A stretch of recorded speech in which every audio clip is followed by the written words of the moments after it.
Hi friends, இன்றைக்கி வந்து பார்த்திங்கன்னா நம்ம ஆட்டில் பால் கறக்க போகிறோம். இன்றைக்கி நம்ம இந்த ஆட்டில் தான் பால் கறக்க போகிறோம். அதுக்காக வந்து பார்த்துக்கிட்டிங்கன்னா நம்ம வந்து பாத்திரம் எடுத்து வச்சுருக்கோம். நம்ம ஆட்டில் வந்து பார்த்திங்கன்னா ஒரு நாளைக்கு இந்த ஆட்டில் ஒரு டைம் பால் கறப்போம். காலைல கறக்க மாட்டோம், ஈவினிங் மட்டும் நம்ம பால் கறப்போம். பாலை கறந்து என்ன செய்கிறோம்னா, நம்மள்கிட்ட ஒரு ஆடு 3 குட்டி போட்டுருந்துச்சு.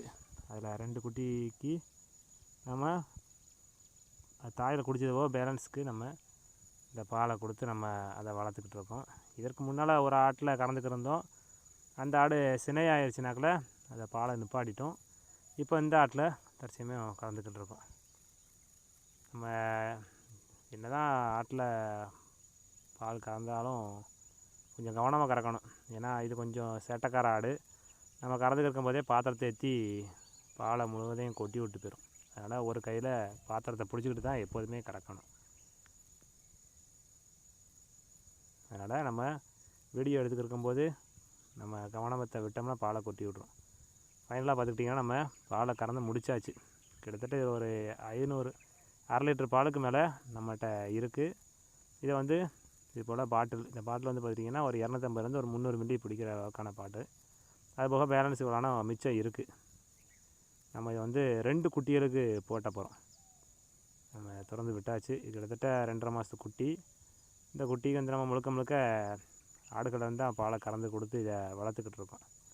அதனால் மொத்தம் 2 பாட்டிலில் இதுக்கு ஒரு பாட்டிலும், இது கூட சேர்ந்த இன்னொரு குட்டி இருக்குது, அதுக்கு வந்து இன்னொரு பாட்டில். நம்ம பாட்டிலை எடுத்துட்டாலே அதுவும் ஓடியாந்துடும். அது பார்த்துக்கிட்டிங்கன்னா இந்த கதவுக்கு அந்தப்புறம் நிற்கி. நம்ம வந்து ஒரே டைமில் 2 குட்டியை விட்டோம்னா ஒழுங்காக குடிக்காது, நம்மளையும் டென்ஷன் ஆகிக்கிறோம். அதுக்காண்டி நான் வெயிட் பண்ணிக்கிறதுக்காக எப்படா வருவான் நமக்கு கொடுப்பான்னு. அடுத்ததாக பார்த்துக்கிட்டிங்கன்னா பேலன்ஸ் இருந்த பாலை வந்து அந்த குட்டிக்கு கொடுக்கணும். அதுக்காக மீதமுள்ள பாலையும் ஃபுல்லாக கம்ப்ளீட்டாக நம்ம இந்த பாட்டிலில் ஊற்றியாச்சு. பார்த்திங்கன்னா 2 பாட்டில் ஃபுல்லாக ஒரு அளவுக்கு பால் இருந்திருக்கு அந்த ஆட்டில். நம்ம வந்து அடர் தீவனம்னு எதுவும் கொடுக்குறது கிடையாது. மெயினாக நம்ம ஆட்டுக்கு வந்து பார்த்திங்கன்னா சூப்பர் நேப்பியர், குட்டை நேப்பியர், அவ்வளோதான், வேறு எதுவுமே கிடையாது. நம்ம வந்து அதுவும் போக பாலை நிப்பாட்டணுங்கிறதுக்காண்டி தான் டெய்லி ஒரு நாளைக்கு ஒரு டைம் கறந்துக்கிருக்கோம். இப்போ நம்ம 2 டைம் கறந்தோம்னா அது கண்டினியூவாக பாலோட அளவு கூடும். அதனால் நம்ம பாலை நிப்பாட்டணுங்கிறதுக்காண்டி ஒரு நாளைக்கு ஒரு டைம் கறந்துக்கிட்டு இருக்கோம்.